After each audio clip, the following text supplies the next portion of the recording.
Hello everyone. आज के video में हम पढ़ेंगे हिस्ट्री का chapter life under the Delhi sultanate. Life under the Delhi सल्तनत का मतलब होता है कि लोगों की ज़िंदगी कैसी थी जब दिल्ली में सुल्तान रहता था। ठीक है, तो हमने तो इसकी दिल्ली सल्तनत के बारे में और इनके राजाओं के बारे में पिछले चैप्टर्स में पढ़े थे।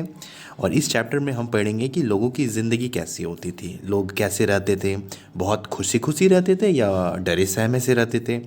तो इन सब बातों के बारे में हम देखेंगे इस चैप्टर में। बहुत आसान सा चैप्टर है, हर एक चीज़ आपको बहुत अच्छे से समझ आ जाएंगी। चलिए अब हम लाइन बाय लाइन पढ़कर इस चैप्टर को समझते हैं। Indo Islamic culture. इंडो का मतलब होता है इंडियन, इस्लामिक मतलब होता है इस्लाम कल्चर। तो दोनों का मिलाकर जो कल्चर बना उसे कहते हैं Indo Islamic culture. The establishment of Delhi sultanate mark the beginning of a new phase in India's political, economic, social and cultural history. तो जब दिल्ली के सुल्तान दिल्ली पर कब्जा किए, यानी कि जो ये इस्लामिक रूलर जो दिल्ली में आकर कब्जा किए इंडिया पर, तो यहाँ का शकल सूरत ही बदल गया। कैसे? पॉलिटिकली, इकोनॉमिकली, सोशली और कल्चरली।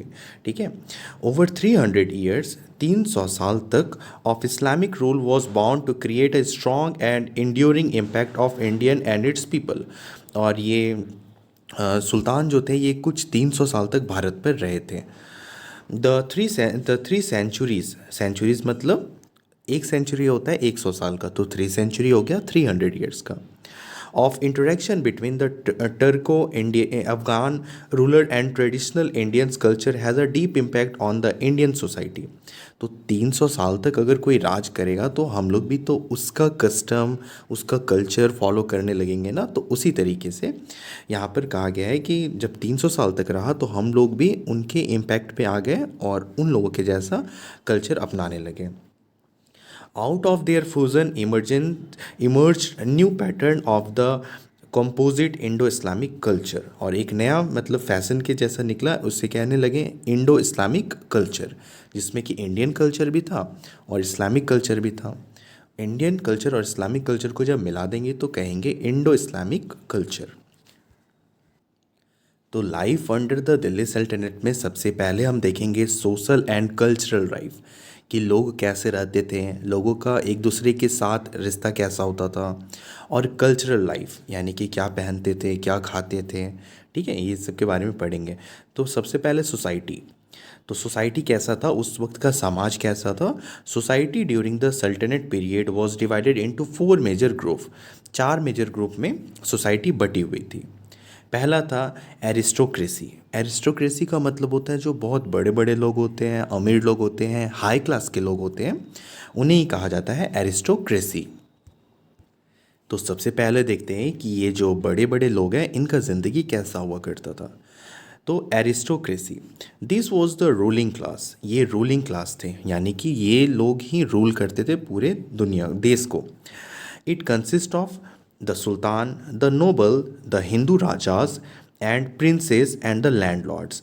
तो सुल्तान का मतलब तो राजा, नोबल मतलब पढ़े लिखे लोग, और हिंदू राजा, जो हिंदू राजा थे वो सब भी एरिस्टोक्रेसी के अंदर ही आते थे। एंड प्रिंसेस यानी कि राजकुमार, एंड लैंडलॉर्ड्स, लैंडलॉर्ड्स का मतलब होता है ज़मींदार, जिसके पास बहुत सारी ज़मीन हो।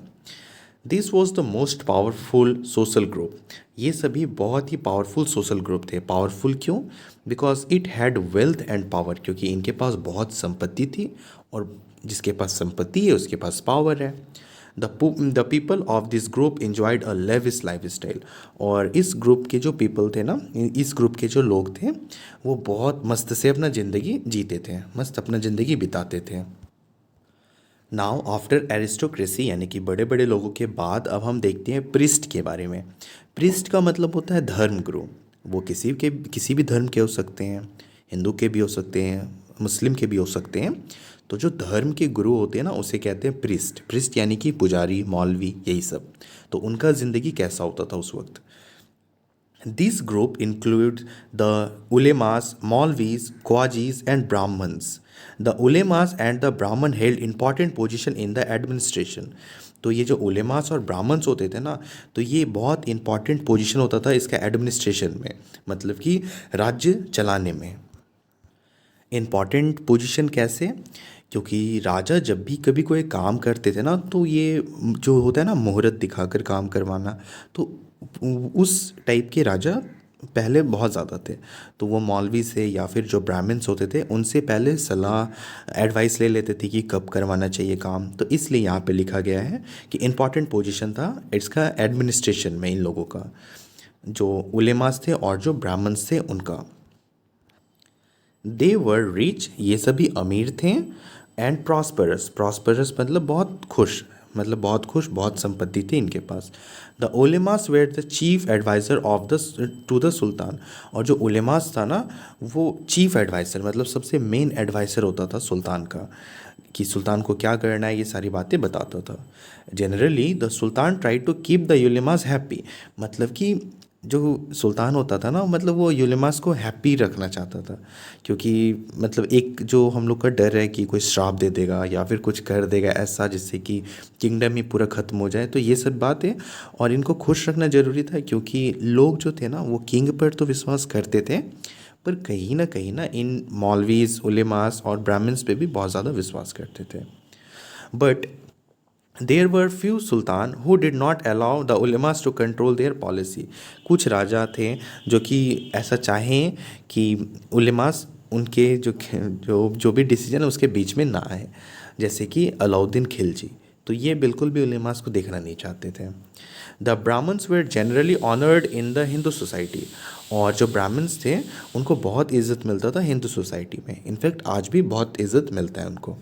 दे played an active role in the administration, और उनका भी बहुत ही इम्पॉर्टेंट रोल था एडमिनिस्ट्रेशन, यानी कि जो कैसे सब कुछ संभालना है, ये सारी चीज़ों में ब्राह्मण का भी बहुत बड़ा योगदान था।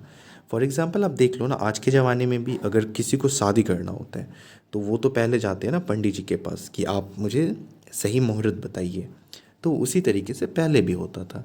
इसलिए यहाँ पर लिखा गया है they played an important role in the administration, कि एडमिनिस्ट्रेशन में इनका बहुत ज़्यादा इम्पॉर्टेंट रोल होता था।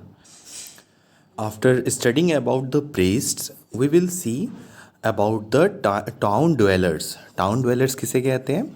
जो लोग कस्बे में रहते हैं। The town dwellers consist of officials, officials होते थे ये सरकार के, यानी कि उस वक्त के सुल्तान के।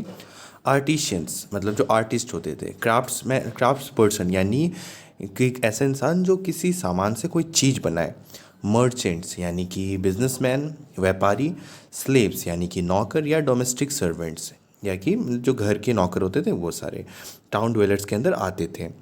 द ऑक्यूपेशन वर मोर और less hereditary among the Hindus and Muslim crafts people. The merchants were prosperous, जो मर्चेंट्स होते थे यानी कि जो बिजनेसमैन होते थे वो बहुत अमीर और खुशहाल थे, जिससे हमें ये पता चल रहा है कि जो दिल्ली सल्तनत के टाइम में बिजनेस बहुत अच्छा चलता था लोगों का।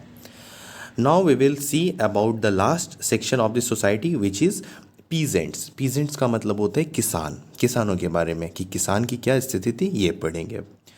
The life of the peasant was one of the hard work, drudgery and poverty. They suffered greatly during the reign of Muhammad bin Tughlaq. तो मोहम्मद बिन तुगलक के टाइम पे ना मतलब सुखाव आ गया था, जिसके कारण से पीजेंट को बहुत नुकसान हुआ था और बहुत दिक्कत आई थी। But their condition improve and they enjoyed many benefit during Firoz Shah region. तो फिरोज शाह जब आए थे, फिरोज शाह तुगलक रेन में यानी कि राजगद्दी में, तो इन लोगों को बहुत फ़ायदा हुआ था। The tax paid by the peasants was chief source of revenue for the government.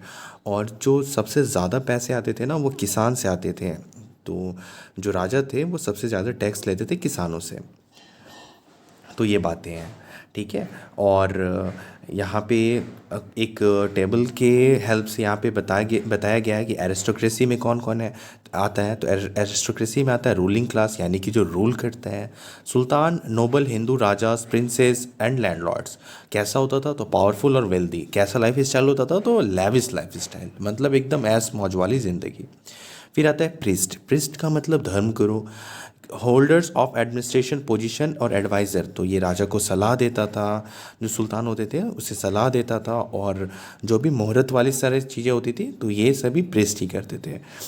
और प्रिस्ट में कौन कौन आते थे, तो उलेमास, मौलवीज, ख्वाजीज और ब्राह्मण्स आते थे।